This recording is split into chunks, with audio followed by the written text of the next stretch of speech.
Ya ormas punya catatan sejarah memperjuangkan republik ini, ya itu jelas, itu tidak bisa dinafikan. Ya. Tapi pertanyaannya, sumbangsi dan apa hasil perjuangan mereka itu apakah hanya sekedar dihargai dengan pemberian izin itu? Bagi saya itu enggak. Ketemu lagi di Meta Bung Rey di Walang Bacarita. Nah, ini ada problem besar, Pak Daud Ya. dan teman-teman Walang Bacarita. Ada masalah besar di Republik ini bagi kata orang di Walang Bacarita bahwa ramai lagi diperbincangkan Ya. soal organisasi kepemudaan atau organisasi keagamaan, ya, organisasi pemuda, Ya. organisasi keagamaan dan organisasi pemuda yang di bawah payungnya Ya. organisasi keagamaan itu, mereka akan mendapatkan, diberikan hadiah katanya, soal mereka juga mendapatkan izin usaha pengelolaan tambang atau IUP, ya. Nah, itu bagi kata orang adalah problem yang harusnya harus kita cari solusi sama-sama. Solusi bersama, ya. Karena bayangkan ya Pak Daud, ya, kalau pemahaman beta adalah ketika bicara soal organisasi keagamaan atau organisasi masyarakat, tujuannya cuma satu atau dua, bagaimana menjaga tatanan kehidupan masyarakat, Ya. baik dari sisi sosial, budaya, agama, masalah kebangsaan kita. Kedua adalah memberikan advice atau masukan Masukannya. kepada pemerintah. Ketika ada kebijakan yang salah, maka organisasi keagamaan punya tugas adalah bagaimana memberikan pemahaman Ya. terhadap rakyat, terhadap pemerintah. Kan hampir cuman berputarnya di situ. Selain itu juga organisasi keagamaan atau ormas itu tugasnya adalah juga harus memberikan pendidikan politik yang baik. Ya kan, ketika mau mengelola masalah pendidikan, monggo. Monggo. Iya kan, Silakan, ya. mau buat wirausaha lebih bagus lagi. Tetapi hari ini jadi masalah adalah kok diberikan izin pengelolaan tambang. Beta saya tahu apakah teman-teman ini, menurut teman-teman HMI itu baik atau tidak. Nanti sebentar kita mau cari solusi bersama Bung Daud, ya. Ya, siap. Tapi Bung Daud Ya. sehat ya Bung Daud, ya. Sehat. Bung Daud ini teman-teman, beliau aktivitasnya hari ini di Batko HMI, ya, Jabodetabek ke Banten. Beliau aktivitas hari-harinya di situ, dan kita mau tahu yang tadi saya sudah kasih prolog, karena kita butuh juga masukan dari teman-teman HMI untuk memberikan masukan kepada pemerintah dan mobil khusus ormas dan umumnya kepada masyarakat, agar jangan sampai pemerintah melangkah salah. Apalagi Pak Jokowi di periode terakhir ini, Bung Daud tahu sendiri, teman-teman HMI tahu bahwa ini banyak masalah, banyak aturan yang ditabrak. Nah, ini problem Pancaroba lah, musim pancaroba. pancaroba konstitusi. Pancaroba, musim pancaroba. Sampai kemarin Bung Daud, sebelum kita ke sana, kemarin teman bilang begini, ini saking bapaknya sayang anaknya, ya, bapaknya harus cari kerjaan buat anaknya, akhirnya aturan dirubah. Yang soal aturan kemarin kan ngomongin, wah ini jangan-jangan sampai Pak Jokowi sayang anaknya kasih kerjaan nih, biar Gibran, kan Gibran sudah, biar Kaisang bisa calon. Obrolan-obrolan lucu, ya. Obrolan lucu lah, kira-kira begitu. Nah, jangan sampai negara kita ini dibuat juga jadi negara lucu-lucu, Ya. atau ormas, wabil khusus ormas keagamaan dibuat jadi lucu-lucuan, kan begitu. Bayangkan kalau tambang itu kan masalah banyak itu, Bung Daud. Masalah banyak. Masalah lingkungan, masalah sosial, banyak sekali. Ketika organisasi ini masuk di dalam situ bermasalah, siapa yang rugi? Yang rugi kan organisasi. Teman-teman, kita mau butuh pikiran dan pandangan dari HMI, karena Bung Daud sebagai kader HMI, sebagai aktivis HMI punya tanggung jawab. Bung Daud, tapi sebelum jauh, belum kita bahas soal itu, ya, kira-kira kebijakan ini bagaimana Bung Daud melihat dari sisi histori atau sejarah berdirinya organisasi keagamaan ini? Silakan Bung Daud. Terkait PP, ya. Ya. Namun sebelum kita masuk ke situ, kita mengulas dulu tentang sebenarnya apa sih tujuan organisasi dari organisasi ini. Saya misalkan ambil simpel aja di organisasi kepemudaan, ya, di Himpunan Mahasiswa Islam. Sebelum saya masuk ke yang sebelah, ya, di HMI itu kan tujuannya jelas. Dulu ada sekitar 3 poin: mempertahankan negara kesatuan Republik Indonesia, menjaga menyiarkan tentang syiar Islam dan lain sebagainya. Ada 3 poin tentang berdiri HMI itu. Kemudian ada tujuannya, sebenarnya tujuan HMI itu misalkan dijelaskan di pasal 4 itu. terbinanya insan akademis pencipta pengabdi yang bernafaskan Islam dan bertanggung jawab atas terwujudnya masyarakat yang makmur yang diridhoi Allah. Nggak ada tambang di dalam ya? Artinya tidak ada bicara soal tambang, tapi konteksnya kita bicara tentang ormas keagamaan itu jelas. Kalau kita bicara di ketentuan pasal 5 Undang-Undang Nomor 17 tahun 2013, bahkan ada putusan MK nomor 282 tentang 2013 tentang bagaimana berdirinya ormas tersebut. Ada beberapa poin yang menurut kami sangat jelas, yaitu salah satunya adalah meningkatkan partisipasi dan keberdayaan masyarakat, itu hadirnya ormas itu ya, kemudian menjaga nilai-nilai agama dan kepercayaan, terlebih Tuhan yang Maha Kuasa, lalu kemudian melestarikan dan memelihara norma, moral, etika, dan budaya yang hidup dalam kehidupan masyarakat, melestarikan sumber daya alam dan lingkungan hidup, mengembangkan ketakwaan sosial, gotong royong, dan toleransi dalam kehidupan bermasyarakat, menjaga, memelihara, dan memperkuat persatuan dan kesatuan bangsa, mewujudkan tujuan negara. Artinya kan dari segi tujuan itu kan sudah berbeda. Artinya dalam konteks hari ini hadirnya organisasi keagamaan ataupun ormas yang lainnya ataupun organisasi ormas lah, ya, itu punya tujuan yang berbeda dari segi itunya ya. Tapi dalam konteks mengaplikasi tujuannya tersebut, kemudian itu dalam konteks keagamaan, maka ormas punya tanggung jawab besar dalam hari ini adalah memberikan pendidikan dan dakwah terhadap masyarakat. Nah, contohnya adalah misalkan Muhammadiyah dan Nahdlatul Ulama ataukah organisasi keagamaan lainnya yang hari ini punya tanggung jawab besar untuk kemudian memberikan muatan-muatan pendidikan dakwah yang sifatnya mengajak masyarakat untuk lebih patuh terhadap perintah agama dalam konteks ibadah dan lain sebagainya, ibadah dan lain sebagainya, itu lebih penting. Kemudian dalam konteks hal lain misalkan soal pendidikan dan lain sebagainya, itu yang lebih penting didorong oleh organisasi keagamaan ini, karena hari ini kita saksikan secara bersama masih saja terjadi krisis moral dan etika. Itu yang kemudian menjadi pertimbangan bagi organisasi keagamaan untuk mengingatkan baik itu kepada negara atau kepada siapapun itu, bahwa konteks keagamaan itu lebih penting. Hadirnya organisasi keagamaan itu memberikan pendidikan sekaligus mengingatkan kepada masyarakat maupun negara tentang bagaimana peran organisasi keagamaan ini.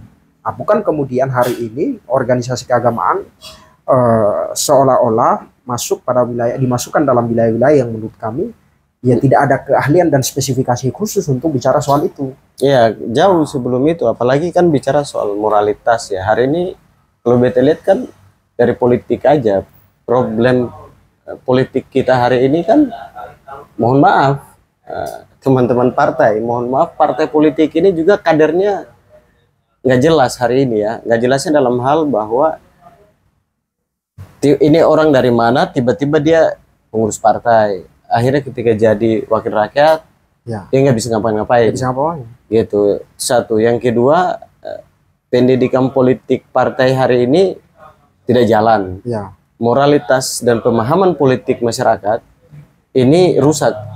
Dari mana kita lihat rusak adalah ketika kita melihat ada pileg dan pilkada selesai, itu pasti orang berantem. Iya, pasti ada yang maki-makian. Nah, maksud beta adalah kenapa sih peran ormas ini tidak mengedukasi masyarakat soal itu saja begitu, selain yang tadi selain tujuan tadi ya. Nah, kenapa ada hal-hal urgen yang harus diberesin lewat diingatkan atau dikampanyekan oleh organisasi masyarakat keagamaan atau kemasyarakatan. Ya.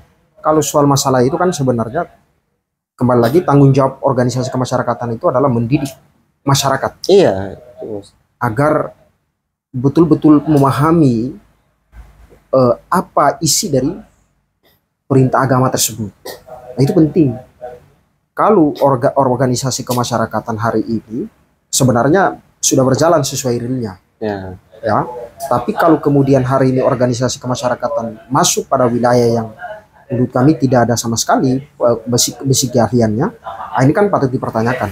Olehnya itu, dalam konteks hari ini kita tahu bersamalah di konteks kehidupan masyarakat ini banyak sekali terjadi problem permasalahan, baik itu masalah unsur keagamaan, masalah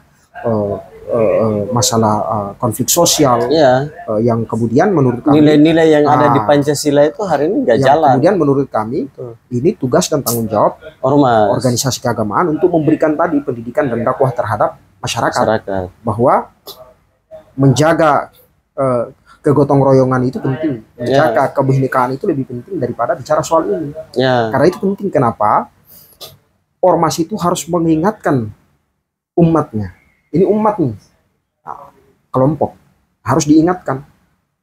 Menjaga keutuhan dan persatuan itu lebih penting daripada bicara soal teknis, keuntungan dan lain sebagainya. Olehnya itu peran ormas itu di situ. Karena sebagaimana tujuannya jelas. Misalkan di NU ya tujuannya, mohon maaf kalau agak salah ya, kalau misalkan salah mohon dikoreksi. Kalau menurut saya ya NU punya tanggung jawab adalah menjaga kita ahli sunnah wal jamaah, dan tetap menjaga perintah dari ke-NU-annya. Misalkan kayak macam orang-orang yang nantinya akan merusak Islam, agama dan lain sebagainya, ya ditegur oleh organisasi keagamaan ini. Nah, sama juga dengan Muhammadiyah dan lain sebagainya. Artinya punya tanggung jawab tersendiri, tanggung jawab yang itu harusnya dijalankan. Bagaimana melihat aturan, Bung Daud? Melihat aturan adanya aturan organisasi kepemudaan atau organisasi keagamaan atau masyarakat, ormas ini, dengan aturan soal tambang ini, bagaimana teman-teman melihat, ada tabrakan nggak di sana? Kalau spesifik lebih kan begini, yang tadi sudah saya sampaikan itu kan sebenarnya di Undang-Undang nomor 3, Undang-Undang nomor berapa tadi tentang ormas tadi itu kan sudah jelas tuh poinnya. Nah, tapi kan kita mau kuliti nih, misalkan soal kita kuliti tentang PP ini kan, PP 225 tahun 2024 dengan Undang-Undang nomor 3 tahun 2020 tentang minerba. Nah, pertanyaannya apakah kebijakan pemerintah di pasal 8, kalau nggak salah pasal 83A itu bertentangan tidak dengan Undang-Undang nomor 3 tahun 2022 tentang minerba, yang hari ini masih menjadi pro dan kontra, akibat PP tersebut. Menurut kami, kalau dibaca dari segi perspektif hukum, dari segi aturan yuridisnya, dari segi aturannya, ini kan sebenarnya menurut kami sangat bertentangan. Maksudnya pertentangannya di mana? Itu kan di Undang-Undang nomor 3 tahun 2022 tentang minerba itu jelas tuh bahwa pemberian izin usaha pertambangan itu lebih dikhususkan ke badan usaha milik negara dan badan usaha milik daerah. Kalau misalkan BUMN dan BUMD tidak ingin masuk ke wilayah, tidak mengelolanya, maka itu pasti akan diberikan ke pihak swasta, swasta dalam hal ini untuk kemudian melakukan mengelola, diberikan izin usaha pertambangan tadi. Tapi prosesnya melalui lelang. Proses lelang itu kan tidak sekedar bicara soal masalah memenuhi aturan hukum atau tidak, tapi itu sebagai bagian dari prosedur yang harus dipenuhi. Kenapa menurut kami seperti itu? Karena di Undang-Undang Minerba nomor 3 tahun 2022 itu ada di pasal 73, kalau tidak salah pasal 75 ayat 3 itu jelas tuh menerangkan tentang bagaimana regulasinya. Dari situ kami menganggap bahwa harusnya pemerintah dengan mengeluarkan PP tersebut mempertimbangkan efeknya terhadap Undang-Undang Minerba tadi. Pertentangan tidak, kalau misalkan itu pertentangan harusnya tidak boleh. Kalau mau ya rubah dulu Undang-Undang Minerbanya, ya kan, harus dirubah dulu. Kenapa harus dirubah? Agar kemudian pasal tersebut dimasukkan, artinya diberikan kekhususan di situ. Tapi ketika kemudian hanya di situ cuma bicara soal masalah pemberian izin itu khusus untuk BUMN dan BUMD, tapi swasta juga bisa, swasta atau perorangan bisa ikut masuk, tapi prosesnya kan melalui lelang. Nah, pertanyaannya hari ini di pasal 83 kalau di PP 25 tahun 2024 itu memberikan kekhususan izin usaha pertambangan, memberikan izin usaha pertambangan kepada organisasi keagamaan ini, apakah sudah sesuai atau tidak? Nah, karena kalau cuma hanya diberikan, karena kita tahu bahwa melalui organisasi keagamaan ini kan ada badan usahanya, ada badan, istilahnya ada badan usahanya yang kemudian sudah diberikan kewenangan agar mengelola itu. Pertanyaan dari kami adalah apakah ini sesuai prosedur atau tidak, maksudnya sesuai dengan Undang-Undang nomor 3 2022 atau tidak tentang mineral dan batu bara. Kalau itu tidak sesuai, maka perlu pengkajian ulang. Kenapa harus butuh pengkajian ulang? Karena harus bisa disesuaikan. Kalau tidak, ya udah rubah undang-undangnya, kan begitu. Kalau misalkan sudah seperti itu, harusnya pemerintah sebagai pengambil kebijakan itu memperhatikan hal-hal teknis tadi. Nah, itu yang paling penting, ya kan? Untuk menyingkronkan semua itu tadi proses perubahan. Tapi kalau maka undang-undang berarti kalau begitu undang-undang ormas juga harus dirubah dong? Enggak, tidak perlu dirubah. Undang-undang ormas itu memang tidak perlu dirubah. Tapi kalau mau memberikan kewenangan kepada ormas untuk ikut mengelola tambang batu bara, maka harus dimasukkan ke dalamnya kayak undang-undang tadi ya. Pergantian undang-undang Minerba. Di Minerba. Harus ada perubahan. Karena secara rinci di undang-undang itu tidak memberikan hal spesifik lebih khusus, karena ini kan izinnya langsung diberikan langsung oleh pemerintah. Ya. Sementara kalau swasta dalam undang-undang Minerba itu harus melalui lelang. Jelas aturannya. Jelas aturannya. Lelang itu prosedurnya ada. Ya, ada perusahaan. Jadi tidak ada yang dikhususkan di situ, terkecuali badan usaha milik negara dan badan usaha milik daerah. BUMD. Itu jelas tuh di undang-undang. Kalau ormas kan bukan BUMN. Bukan. Nah, makanya ini yang menjadi problem. Artinya tidak boleh ada yang dikhususkan di sini selain negara. Oke, kalau kita simplifikasi dalam hal ini, dari pemerintah mengatakan bahwa ya ormas punya catatan sejarah memperjuangkan republik ini, ya itu jelas, itu tidak bisa dinafikan. Tapi pertanyaannya, sumbangsi dan hasil perjuangan mereka itu apakah hanya sekedar dihargai dengan pemberian izin itu? Bagi saya itu nggak masuk, nggak make sense lah. Artinya nggak terlalu make sense. Ada hal lain yang perlu bisa diberikan oleh organisasi, diberikan oleh negara terhadap organisasi kemasyarakatan itu. Misalnya NU, Muhammadiyah, PGRI misalnya dan lain-lain sebagainya.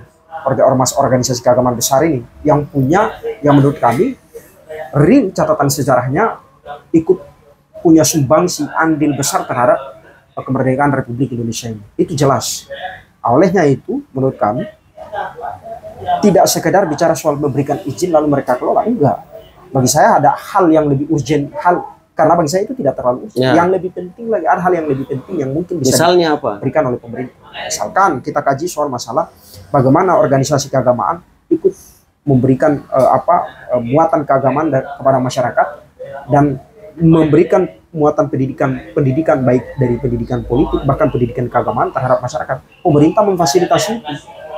Ya, dalam hal ini itu penting. Kedua, soal masalah pendidikan, pemerintah memperhatikan atau mungkin ada usaha-usaha lain yang nanti bisa dikelola oleh organisasi sama kayak berarti sama seperti hari ini kita buat contoh NU Muhammadiyah kelola masalah kesehatan, hari ini misalkan terbukti Muhammadiyah atau NU sudah membuktikan itu.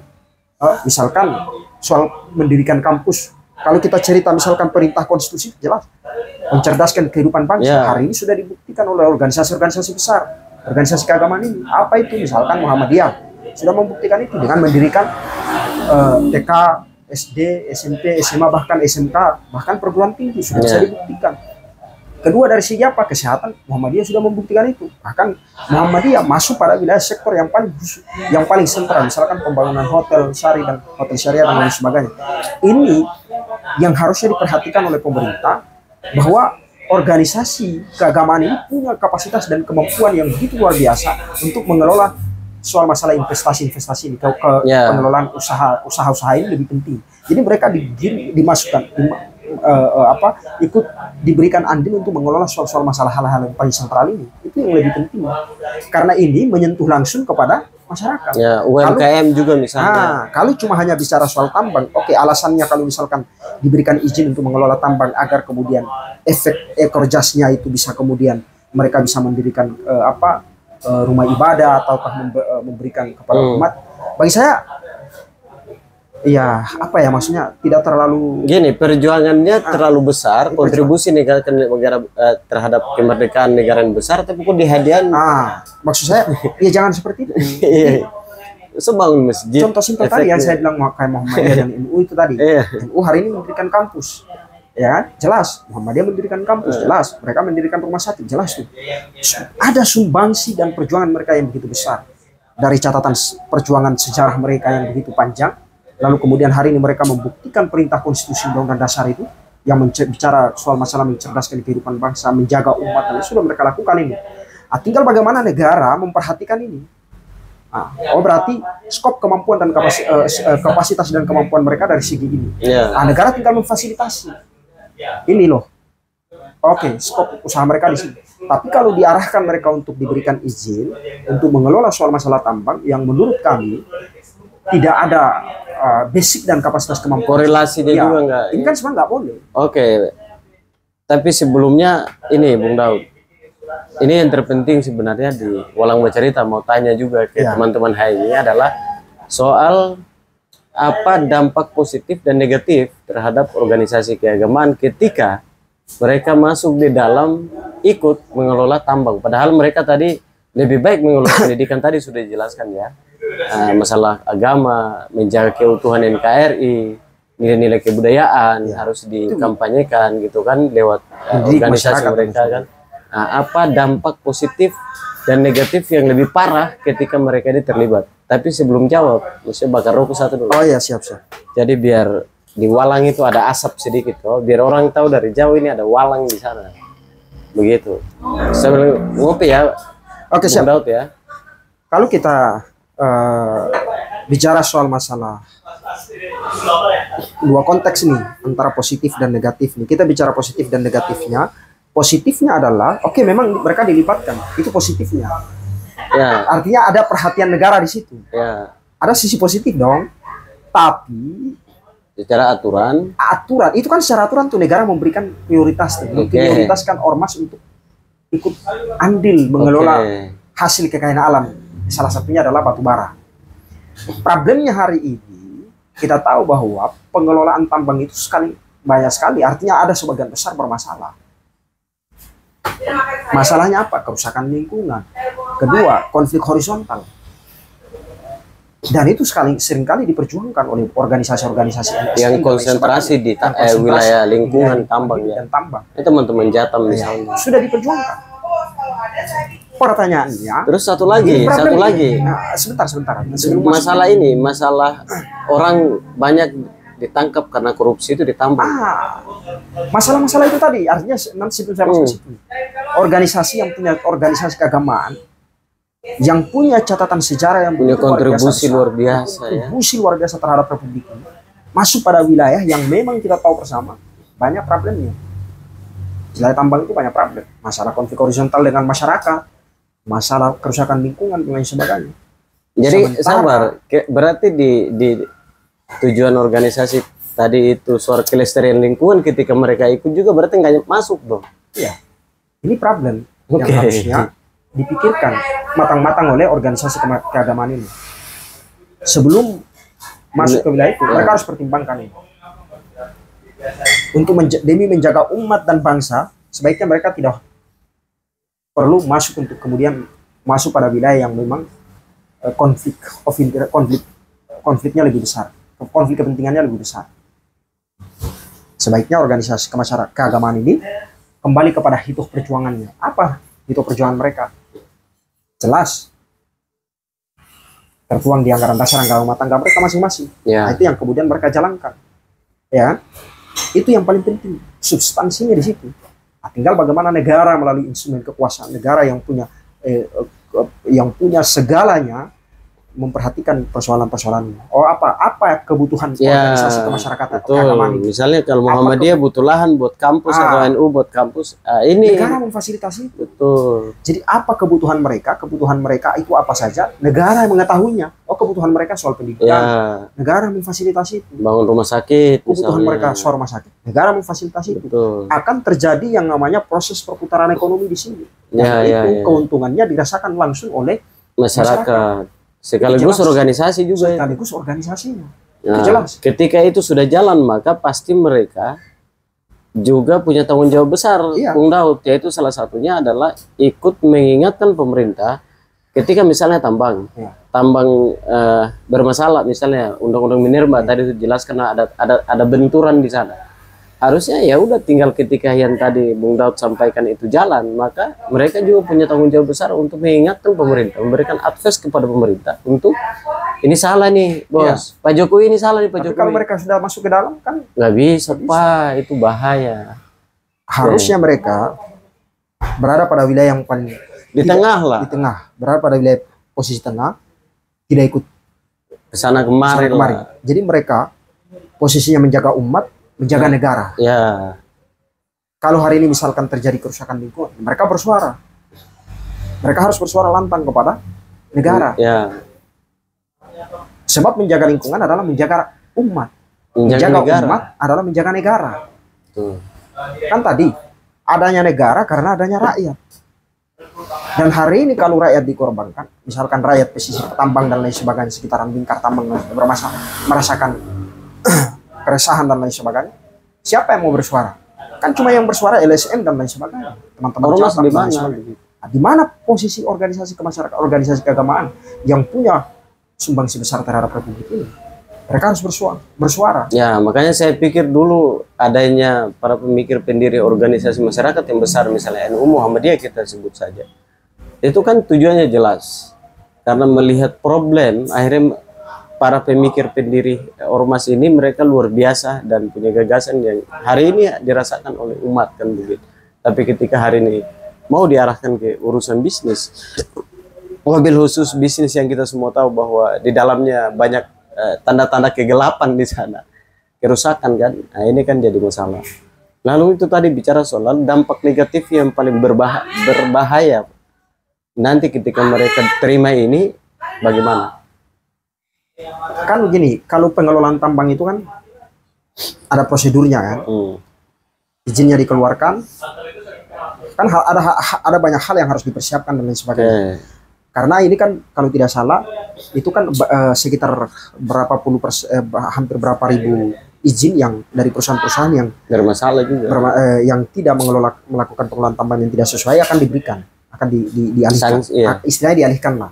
Nah, sekarang pertanyaannya begini, ini kan problem, ini yang sesuatu yang sudah problem lalu kemudian diberikan, ini kan masalah. Dampaknya terhadap organisasi ini begitu besar pasti. Misalnya dampak kerusakan lingkungan tadi yang saya jelaskan, konflik horizontal dengan masyarakat, pasti organisasi namanya akan buruk di hadapan masyarakat. Sekarang begini, apakah hanya persoalan kecil itu kita mau mengorbankan nama besar organisasi ini? Nggak bisa. Kan tidak boleh. Organisasi namanya begitu besar, perjuangannya begitu besar, hanya karena hal remeh-temeh kecil itu lalu kemudian nggak bisa. Maksud saya, jangan kita menjadikan patokan izin pertambangan, mengelola tambang itu sebagai alasan untuk memberikan kesejahteraan kepada umat. Nggak bisa. Ada hal lain yang lebih penting untuk bisa diurusi oleh organisasi keagamaan ini daripada bicara soal masalah tambang itu. Jadi kami mendorong pemerintah harus mempertimbangkan ulang terkait PP 25 tahun 2024 ini untuk memberikan khususan kewenangan kepada organisasi keagamaan agar ikut serta mengelola batubara, tambang batubara. Dan kalau itu tidak diberikan, undang-undang nggak dirubah, itu bermasalah. Masalah juga. Belum lagi masalah korupsi nanti. Lagi. Karena apalagi soal masalah korupsi. Ya. Tindak pidana kejahatan korupsi di wilayah pertambangan itu begitu besar. Jadi sebaiknya ya ormas berpikir 2 kali atau 3 kali untuk menerima persoalan tawaran dari pemerintah ini. Sebaiknya ormas harus punya solusi terbaik dalam hal ini, memberikan kepada pemerintah, kami ingin punya sumbangsi di sini loh. Ya. Kami sudah punya sumbangsi ini dan kami ingin bekerja di sini. Jangan, kami tidak mau dilibatkan di wilayah yang ya dalam tanda kutip diduga banyak masalahnya, banyak mafianya. Bukan diduga lagi, memang banyak tindak pidana korupsinya. Ya. Sebaiknya nggak usah.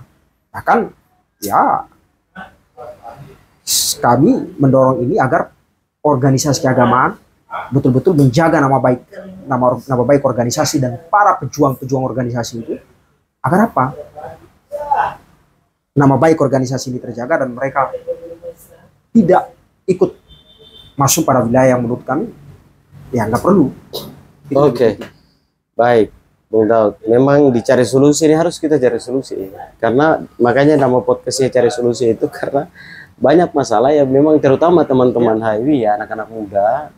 Memang tugas kita lah cari solusi agar jangan ada masalah lah. Iya. Kita sudah umur negara kita sudah 70 tahun lebih. Masa kita masih urus masalah-masalah terus kan? Harusnya kita harus naik kelas dong. Iya, harusnya gini. Jadi harusnya mereka ini sudah hampir sekitar 70 berapa tahun, hampir 76 apa 77 tahun, sudah lebih dari 77 tahun. Itulah. Hah? Sudah abad. Sudah hampir berapa abad ini kemerdekaan Indonesia. Organisasi keagamaan ini atau kemasyarakatan atau kepemudaan ini difasilitasi oleh negara untuk berkembang dalam hal ini dari segi pendidikannya, pendidikannya, pendidikan baik dari segi pendidikan keagamaan, segi sosialnya, segala macam kebutuhan mereka dipenuhi oleh negara. Jangan negara menjadikan karena mereka punya sumbangsi lalu dikasih. Ya, jadi kalau dikasih tambang berarti kecil sekali ya ukurannya ya. Bagi saya terlalu kecil. Iya. Tidak berbanding lurus dengan perjuangan ormas atau pendirian ormas ya, toko-toko di luar. Oke, Bung Daud, ini penting lagi adalah apa pesannya kepada teman-teman mahasiswa atau anak muda agar lihat problem, misalnya hari ini masalah tambang ya yang diberikan urus, apa masukannya kepada teman-teman muda dan pemerintah? Ya, bagi saya untuk teman-teman pemuda, ayo bersuara. Maksudnya jangan duduk diam, lalu tidak acu tak acu, tidak mau angkat bicara. Ya bagi saya itu bukan sifat dan karakter dari seorang pemuda. Karena kita punya yang namanya catatan sejarah. Kalau tidak ada pemuda, tidak akan mungkin ada 3 item penting: berbahasa satu, berbangsa satu, bertanah itu satu. Itu hasil Sumpah Pemuda.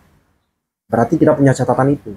Dan hari ini problem besar bangsa ini, ya pemuda harus ikut andil dengan cara ya bersuara.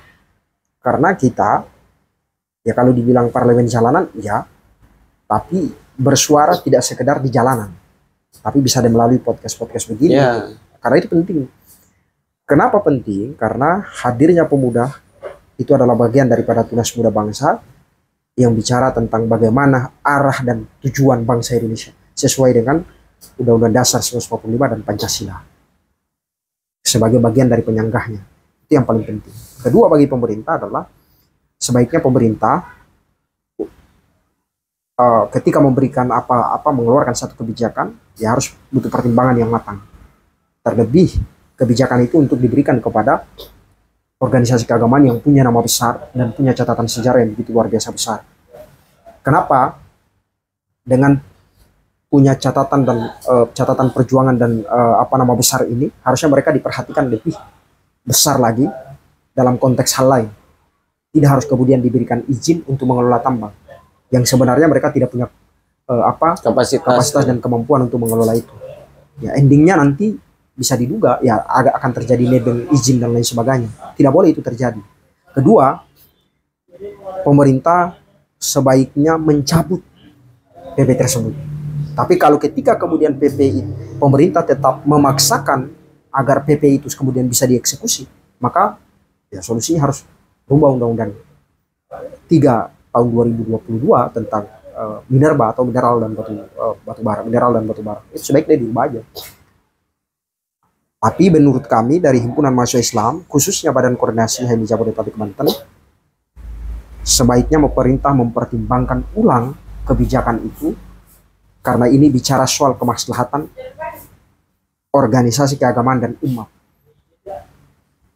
Itu substansinya. Sebagai catatan buat pemerintah, buat organisasi masyarakat yang lagi dipersiapkan ada PP ini untuk mereka bisa mendapatkan IUP. Tapi tadi sudah dibahas, kalau bermanfaat silakan sebar sebanyak-banyaknya, dan sampai ketemu lagi di podcast yang lain. Terima kasih Bung Daud. Ya, sama-sama. Waktunya.